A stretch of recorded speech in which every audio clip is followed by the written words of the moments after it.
It's all gone in smoke now. As scary as it is to leave your home, it's not as frustrating and scary as to find that you're trapped.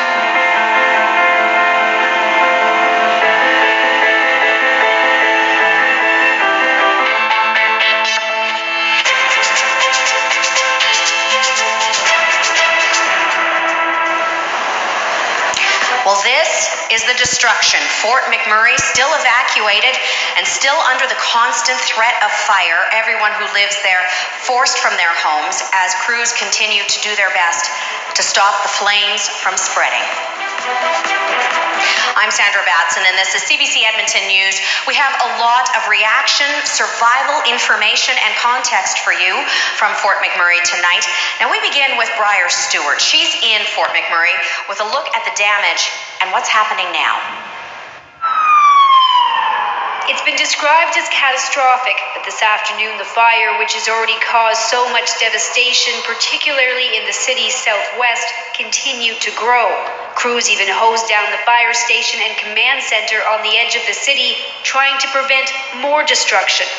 This is the entranceway to Beacon Hill. It's on the west side of Highway 63, and it was one of the hardest hit neighborhoods. 80% of the homes here were destroyed. Neil Duffett was one of the last residents to leave Beacon Hill, but this morning got some good news. We got a call 3:30 this morning saying that it's at least partially standing or intact by some means of God or something, or just good firefighting. But the fire has been explosive and attempts to contain it have failed. Morning, everyone. Alberta's Premier Rachel Notley briefed the public this morning, showing the fire's course and the danger that remains. So that shows there that the fire has crossed the river and it's possible will wrap around over the course of today when we expect the weather to change, at which point we are hopeful that the many additional firefighters will be able to begin to make some progress with respect to fighting the fire. But late today, the evacuation zone expanded. Clear sign that as terrible as yesterday was, officials are stressing this is far from over yet. Briar Stewart, CBC News, Fort McMurray. All right, about 10,000 people who had to abandon their homes went to stay at work camps just north of Fort McMurray. The CBC's Marion Warnica was there earlier today, and right now she's on the northern edge of the evacuation area. Marion, what's it like there right now? Oh, just in the last couple of minutes while we were waiting to talk to you, the wind has really picked up, and it's coming from a different direction than it was before. It was heading north to south, and it sort of seemed to be pushing the smoke back towards the town. You can see it. It's really picked up in the last couple of minutes. What we know right now about the fire is that there are some intensity building in the area south, so the southern tip of the town. We're hearing Airport Road is closed, or Highway 63 is closed at Airport Road, and the airport was closed earlier today. I know that's going to be one of the areas of focus that fire crews are looking at today. They're also looking at this northern flank of the fire. Parsons Creek right here, where cars are being turned away, is actually where we're told the fire jumped the creek last night. So this is something they were looking at as well. They're trying to make sure that homes in neighborhoods near this area stay safe, that they're able to save them. Of course, we know 1,600 structures burned. We don't know exactly how many of those were homes yet. We also know the province has declared a state of emergency, a provincial state of emergency, and they say that's going to allow them to bring in more resources to help fight this thing. As it is now, 88 new firefighters came in overnight. That means we have about 250 firefighters working on this fire right now. In terms of equipment, we have 12 pieces of heavy equipment, 12 helicopters, 2 air tanker groups, and 9 air tankers. That is reassuring to the people who've been evacuated from their homes, who are watching and worrying. We talked to some of them today.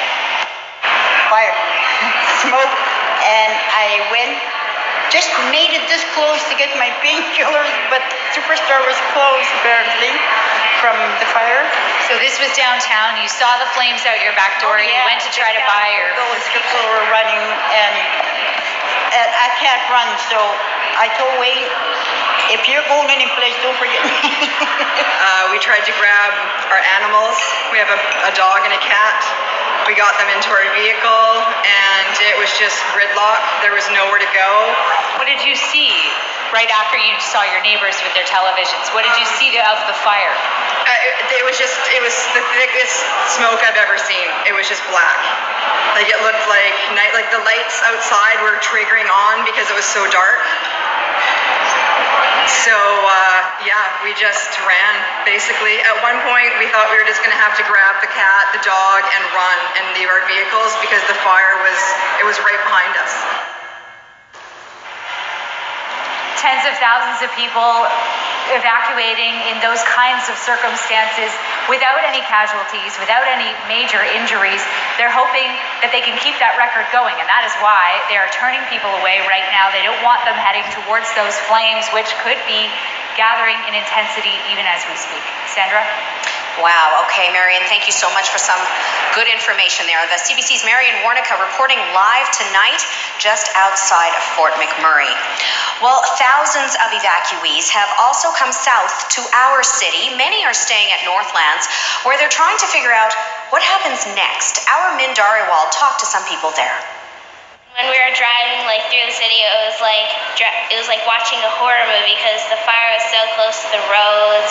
It was like lava going straight down the roads. When we were trapped downtown, I didn't think I was getting out. We need out fast. We're losing our homes up there. I gotta go. Things were so scary out there, and with the fires going out everywhere while we were coming from downtown, it was just unimaginable what we saw. It's not just one portion that was burning. It was just not containable at all. Being down here and kind of being in touch and contact with everyone, who's near and dear to me, and knowing that they're out and stuff, and them knowing that I'm out too, I'm happy to be out of there now. That being said, at the same time, that is my home up there, and to know that it's kind of on fire right now, it's not a good feeling, Oh, the folks inside are wonderful. They've been very accommodating and very kind to us. It's wonderful that they have these services set up for folks like us, like that we left home. We don't have very much with us, and we're really glad that there's a place here for us to stay. Very emotional for people there. Well, the situation is so bad that Alberta has declared a provincial state of emergency. Premier Rachel Notley landed in Fort McMurray this afternoon, and here's some of what she had to say before she left. And I want to begin by thanking the men and women who are working around the clock to fight this fire and to keep people safe. Overnight and through this morning, we've heard so many stories of the many ways that Albertans are helping Albertans. People are reaching out to provide support and assistance throughout the province. Our province is strong, and we will get through this. Albertans have proven time and time again that when disaster strikes, we come together and we find the solutions and we get through it. McMurray are no different. They are a strong and resilient and focused group of people, and I know that ultimately the community of Fort McMurray will come out of this much stronger. Hi, I'm Cobb, and I have taught many digital marketers how to make a living by growth hacking YouTube. For example,